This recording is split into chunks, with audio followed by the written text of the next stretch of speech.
Curry and the Warriors fighting their way back. Perhaps we'd get into some of the hullabaloo that happened between the Nets and the Sixers last night. I feel like that's a good word for it. Hullabaloo. Well, Monty McCutcheon will be joining us a little bit later in the show to explain all of that. But first, we have a very special guest joining us for his very first American television interview. I've been playing this way for years. I've always been shooting threes, handling the ball. I didn't look up to players for me to do that. I inspired myself in doing whatever I wanted to do. Have you had a chance to watch Victor Wembanyama play yet? I can't miss him. Cheat code type vibe. You got to get ready for this kid. He has the chance to be one of the best to ever play this game. He's really in trouble when he comes in.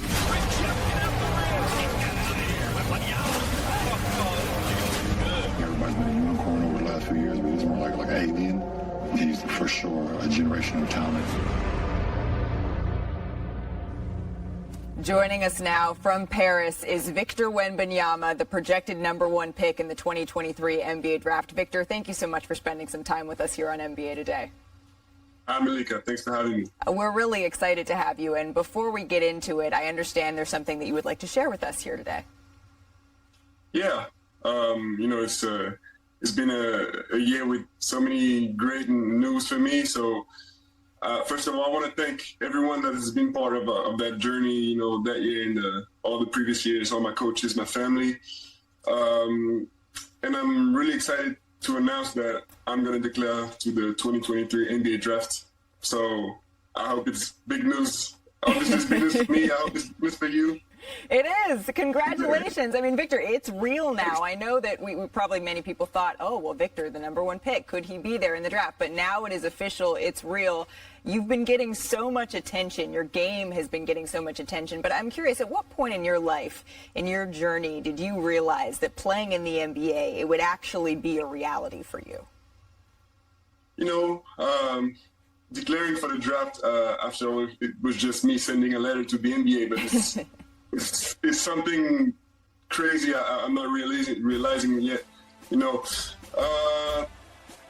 I realized pretty young I wanted to play in the NBA, but it becomes a reality more and more every day, and I just feel so lucky to have those dreams at the reach of my hand, and it's just I'm gonna take every opportunity I can.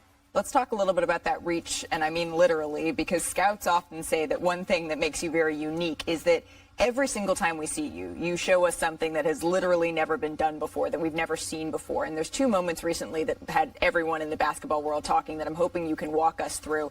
And I want to start offensively, because there is this step back to a put back that I still don't even understand the physics of this. Can you walk us through how this happened?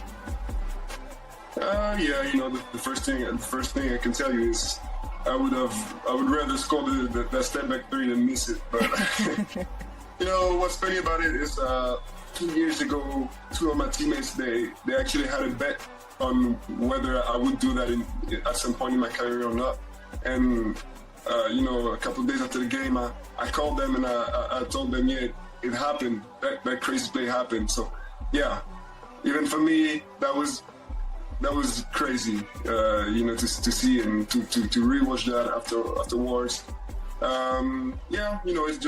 It was a really intense game. So I just went for my rebound and I just happened to dunk it. I just happened to have arms long enough and jump high enough to dunk it.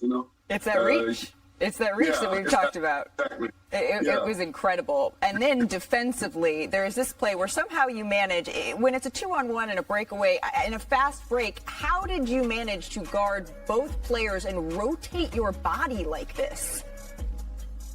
I know, guys, every game happens every week. They try to dunk on me. So I kind of expected that they would try to do something like this. So I just went. It was a tough play. It was the first time for me doing that, and I'm very glad that I could do it without fouling. It was That was a impressive. key. It was an impressive play from you.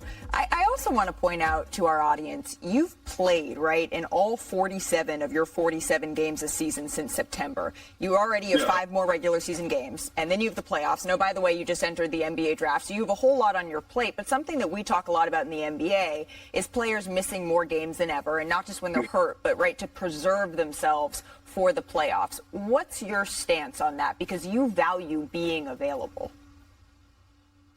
I know there's so many games in the NBA season that it's hard for players, especially players who play with a lot of intensity and who play a lot of minutes. Obviously, it's hard to play all 82 games, but I just think some players are built a certain way. Like others gotta rest sometimes, but it's obviously my game. My goal is always going to be to play the most games I can and help my team as much as I can.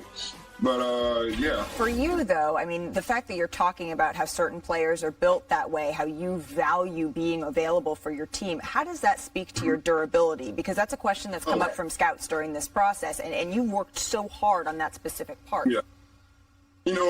Being a leader, it's always hard to be on the side and to not be able to play, or to be resting when you see all your teammates working. So it's always going to be my priority to be available for my guys and for my teammates, to help them as much as I can. So every time if I have to step on the side, it's always going to be painful. But I've been working more than ever this year on my body and with my personal trainer Guillaume. So I know I'm ready to go over all sorts of obstacles, and so far it's worked pretty well. I haven't missed a game yet. I was here for my guys so far for every game, so I'm just trying to keep it that way. On May 16th, Victor, at the draft lottery, we're going to find out the order of the NBA draft and which team is most likely going to pick you. And you've said before, right, that there's no wrong team for you. Do you still feel that way? Oh, yeah, of course. Absolutely. The NBA, there's a very, very few players actually in the NBA, like around 350 or 400. So every team I know every organization is so careful about their players that there's no wrong destination.